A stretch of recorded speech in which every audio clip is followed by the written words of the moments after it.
What is the best interest standard, and how does that apply to your case? Hi, my name is Carl Birkhead. I'm an attorney with Worth Law Office in Tulsa, Oklahoma.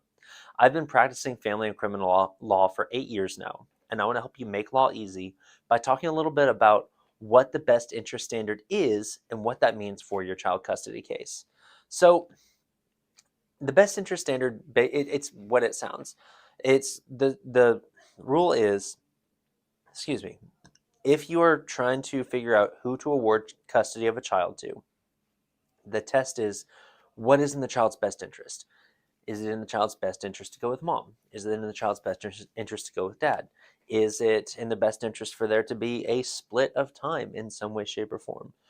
Ultimately, the court wants to look at what's going to be the best for the kid and set the child up long term.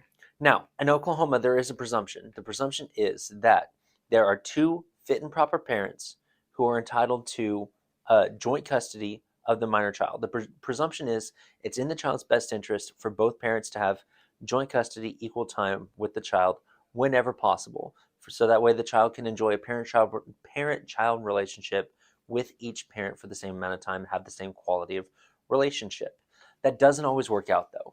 Sometimes it's for logistical reasons. Let's say the parents live too far away. I mean, I've got plenty of cases. Maybe, I've got someone that lives in Wagner and someone that lives in Stillwater, and just obviously geographically, you can't do a 50-50 schedule like that, because otherwise someone's going to be getting up real early in the morning to take the kid to school every other week.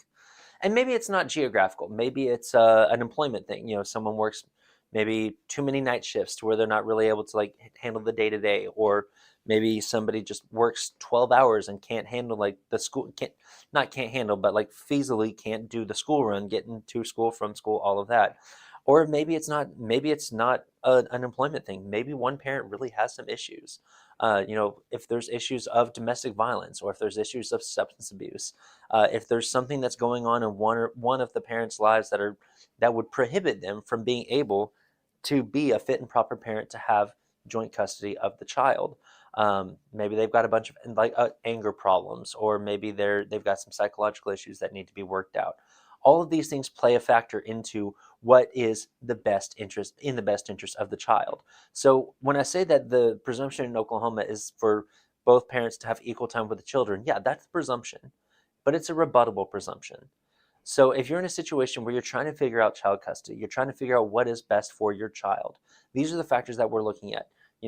Employment, living situation, whether or not there's any anger issues, whether or not there's any drug issues, whether or not there's any mental health issues. Are you able to get the kid, reliability, dependability, get the kids to school on time, make sure their homework gets done, make sure that you're making their doctor's appointments. All of that goes into what is ultimately in the child's best interest. And sometimes, honestly, a lot of the times, all of that goes in to rebut that presumption of both parents being fit and proper, and it being in the best interest for them to have equal time with the child. It just depends. It really depends on the situation. It depends on the child, and it depends on what is going to work best.